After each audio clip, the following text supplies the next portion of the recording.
অনেক অনেক বেশি স্বাদের ব্রয়লার মুরগির ভুনা করব। সঠিক নিয়মে ব্রয়লার মুরগি ভুনা করলে অনেক বেশি টেস্টি হয়, বাজে কোনো স্মেল থাকে না, খেতে তো দারুণ দুর্দান্ত হয়। এটা খেতেও মজা হয়, দেখতেও মাশাআল্লাহ খুব সুন্দর। আসসালামু আলাইকুম, কেমন আছেন সবাই? আশা করছি ভালো আছেন। আজকে ব্রয়লার মুরগি ভুনা করব। আমি ব্রয়লার মুরগি এখানে রেগুলার কাট করে নিয়েছি, খুব বেশি বড় না, খুব বেশি ছোটও না। মাংসগুলোকে লেবুর পানিতে 30 মিনিট ভিজিয়ে রেখে খুব ভালোভাবে ধুয়ে পরিষ্কার করে পানি ঝরিয়ে নিয়েছি। এরপর লবণ, হলুদ, মরিচ গুঁড়ো ও 2 চামচ পরিমাণ সরিষার তেল দিয়ে মাখিয়ে নিব। সরিষার তেল দিয়ে মাখালে মাংসটা অনেক বেশি টেস্টি হয় আর ভাজতেও সুবিধা হয়, মাংসে কোনো বাজে গন্ধও থাকে না।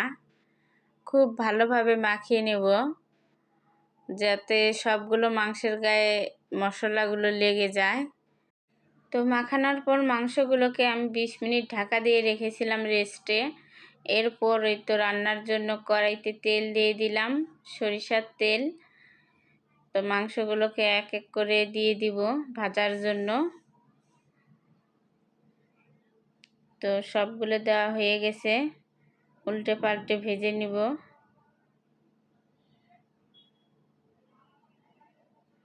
একটু লালচে করে ভেজে নিব। অনেক বেশি ভাজার দরকার নেই, বেশি ভাজলে শক্ত হয়ে যায়। তো মাংসগুলো ভাজা হয়ে গেছে, তো 7-8 মিনিটের মতো ভেজে নিয়েছি, উঠিয়ে নিলাম। এখন মাংস ভাজার তেলে আস্ত রসুন দিব 3টা, 2টা তেজপাতা চিড়ে দিব, 3টা শুকনো মরিচ, 3টা দারুচিনির টুকরো, 7-8টা সাদা এলাচ মুখ ফাটিয়ে দিলাম, আর 4-5টা লবঙ্গ। ভেজে নিব একটু সুন্দর একটা সুগন্ধি বেরিয়ে আসা পর্যন্ত। আর এই সময় আগুনের হিট একদম লো আঁচে রাখতে হবে। 1 বাটি পেঁয়াজ বাটা দিয়ে দিলাম। এই মাংস ভুনা আমি পেঁয়াজ বাটা দিয়েই করব, পেঁয়াজ কুচি দিব না। এতে করে তরকারি অনেক বেশি সুস্বাদু হবে, ঝোল ঘন হবে। 7-8টা কাঁচামরিচ বাটা দিয়ে দিলাম। কাঁচামরিচ বাটা দিলে তরকারির স্বাদ অনেক বেশি বেড়ে যায়। কাঁচামরিচ বাটা ও পেঁয়াজ বাটা একটু ভেজে নিব কিছুক্ষণ।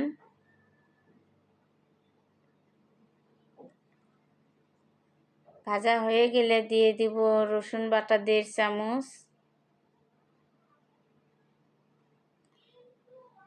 আদা বাটা 1.5 চামচ, জিরা বাটা 1.5 চামচ,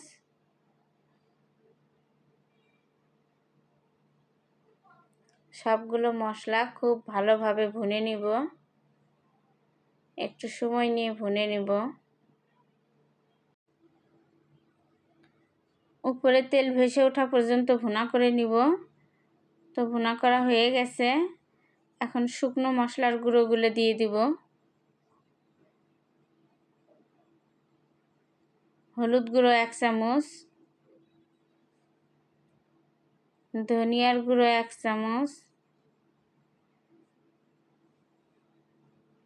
মরিচ গুঁড়ো 1.5 চামচ, একটু ঝাল বেশি করব এই জন্য। গরম মশলার গুঁড়ো 1 চামচ। গরম মশলার গুঁড়োয় সব ধরনের গরম মশলাই দেওয়া আছে। মশলাগুলোকে নাড়াচাড়া করে মিশিয়ে নিয়ে একটু পানি দিয়ে দিব 1 কাপ পরিমাণ কষানোর জন্য। লবণ দিব স্বাদ মতো। নাড়াচাড়া করে খুব ভালোভাবে কষিয়ে নিব উপরে তেল ভেসে ওঠা পর্যন্ত। এভাবে মশলা কষিয়ে মাংস রান্না করলে অনেক বেশি টেস্টি হয়। ব্রয়লার মুরগি এভাবে মশলা কষিয়ে রান্না করলে এত বেশি টেস্টি হয়, কেউ বুঝতেই পারবে না এটা ব্রয়লার মুরগি না অন্য কিছু। অনেক বেশি মজা হয় এইভাবে মশলা কষিয়ে রান্না করলে। মশলার সঙ্গে মাংসগুলোকে খুব ভালোভাবে মিশিয়ে নিয়ে ঢাকনা দিয়ে ঢেকে দিব। ঢাকনা দিয়ে ঢাকার পর 5 মিনিট পর পর ঢাকনা খুলে মাংসগুলো কষিয়ে নিয়েছি। তারপর ঝোলের জন্য পানি দিয়েছি পরিমাণ মতো। বলক ওঠা পর্যন্ত ঢাকা দিয়ে দিলাম। তো মাংস কষানোর ভিডিওটা স্কিপ হয়ে গিয়েছে। তো বলক ওঠার পর মাংসগুলোকে নাড়াচাড়া করে আবারও ঢেকে দিব। এভাবে ঢাকনা দিয়ে কিছুক্ষণ পর পর খুলে নাড়াচাড়া করে 20 মিনিটের মতো রান্না করে নিব। তো ব্রয়লার মুরগি একটু সময় নিয়ে রান্না করতে হয় ধীরে ধীরে। একটু সময় নিয়ে রান্না করলে তরকারিটা খেতে অনেক বেশি স্বাদের হয়। আর মশলা মাংসের ভিতরে খুব ভালোভাবে ঢুকে যায়।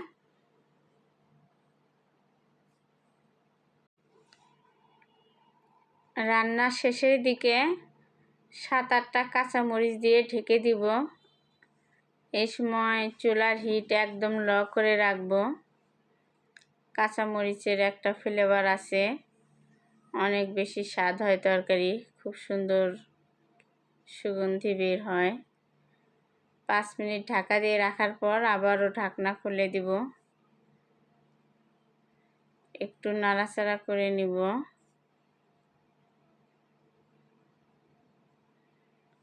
দুই চামচ পরিমাণ লেবুর রস দিয়ে দিব। এতে করে মাংস থেকে কোনো ধরনের বাজে গন্ধ আসবে না, আর খেতেও মাশাআল্লাহ অসাধারণ টেস্টি হবে।